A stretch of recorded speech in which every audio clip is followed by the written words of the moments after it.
Hey guys, Dr. Corey here. Welcome to Monday and your Motivational Mastery episode.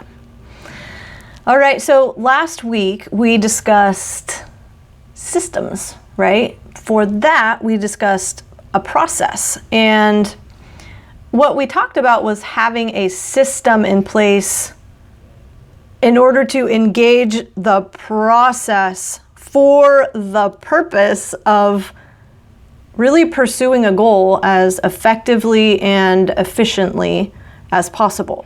Today, we're talking about weight loss specifically, and weight loss as not a practice for losing weight, but weight loss as a practice for life. Weight loss really as a practice for developing self-compassion and openness to experiencing life and all the emotions that come along with it. So, ideally what we want is to approach this goal of weight loss with what? A growth mindset, a mindset of learning and personal development, okay? Ultimately, I think that if we all approached life this way, I don't want to say it becomes easier, but what it does is it becomes more full. It becomes richer. So last week I did talk about weight loss. I used weight loss as an example to demonstrate how the system really gives structure to the process of the goal pursuit. And the structure is, for example, it's the frequency, it's the intensity, and it's the duration of certain behaviors that we need to engage in. And these behaviors are both practical and they're adaptive. Okay, let me explain what that means. The practical behaviors are things like weighing yourself, weighing and measuring your food, tracking your food, preparing your food ahead of time. By adaptive, what I mean is like learning how to tell the difference between physiological hunger, okay, and actual and psychological hunger. It's navigating the changes that come along in relationships as a result of the shifts in your behavior when you're working on getting healthier. And it's developing strategies to self-regulate, okay? When, for example, you experience a craving. Those are all adaptive behaviors. And they're the ones that typically can throw a wrench in, our best efforts.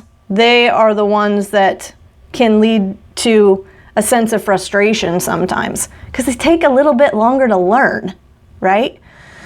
And they're largely influenced by our environments. Whereas the other behaviors we set the ground rules for. So the process of weight loss, and this is important, again, the process are the strategies we use, the behaviors we engage in. And they hit on three key areas of life. The thinking area, so how we cognitively process things.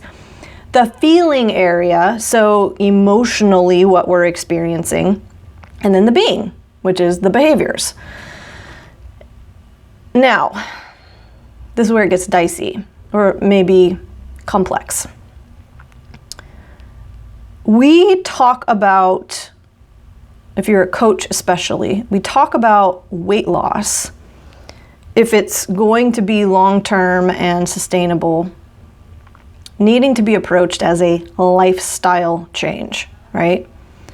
If we want to lose body fat and we want to do so in a way that's enduring, we have to look at the changes as those that we are willing to engage in over the long haul for the rest of our lives, right?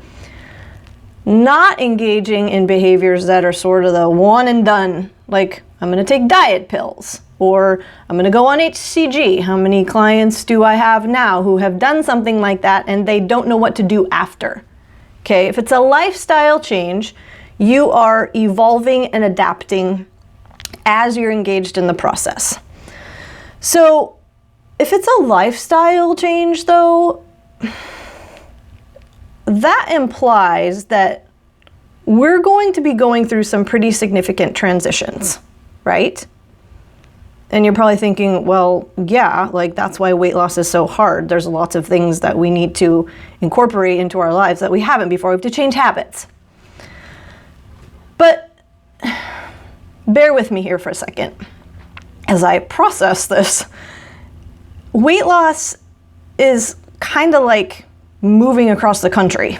It's kind of like getting married. It's kind of like having a baby, buying a house, changing jobs, retiring. So this is what I mean by transition. It can be big, okay?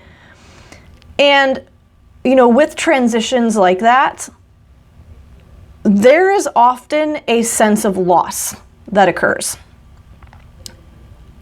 Of course, changes like those, they're happy too. Like we look forward to them. We often, dive into them just like we do weight loss because there's something on the other side or a few things on the other side or long-term things that we can look forward to that we really want. But even happy changes, guys, the ones that we see and project out into the future with because the advantages are high and they have a lot of potential attached to them, they mean that we also have to give up some things. Because whenever we say yes to something, we're saying no to other things. And sometimes there are a lot of things we have to begin saying no to in order to pursue the next other big happy thing. But people jump on weight loss like it's this super awesome goal, right? And it is in many regards. There is a lot to look forward to when we are getting healthier and focused on staying healthier. When we pursue that health through the loss of body fat, we have greater energy, right? We have more vitality. We have decreased risk of diseases like heart disease and diabetes and cancer. Our longevity increases potentially. It means that we will potentially be around longer for the people that we love. So the advantages are super high. I know you guys get this. But weight loss comes with a share of life loss too, like emotional pain and loss. And just like every other transition that I've mentioned, I think we need to acknowledge that there are things we'll need to take time to grieve the loss of, okay? Not the fat, of course, but what the fat essentially allowed us to do.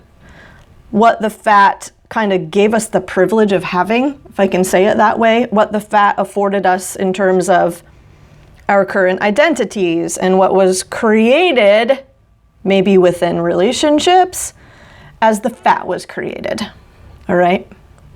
In my dissertation research, among the individuals who had the most difficult time within their weight loss experience, they had the most difficult time losing weight and then maintaining it, there was tiny bits of acknowledgement and a working through of those sorts of difficult transition experiences. Okay. One woman I interviewed, she really feared that if she didn't eat with her husband after dinner, during the shared dessert time, that the relationship would suffer. Okay. She feared he would be angry, he would get upset, he would feel isolated if she decided not to. And it was time that she valued because they spent it connecting. So you guys are getting what I'm saying here. There are potential losses when she shifts into healthier behavior and stops snacking. She wouldn't stop snacking because the risk was too great with that loss. So guys, I think that we need to acknowledge, as individuals who are losing weight, who are engaged in a fat loss journey, a health increase journey, and as individuals who work with people who are engaging in these behaviors and who want to make that lifestyle change, that with the change comes losses and gains, but they're both there. And, we have an obligation to help ourselves become intimate with both the fear that can come along with the loss and the excitement that can come along with the potentials of being healthier.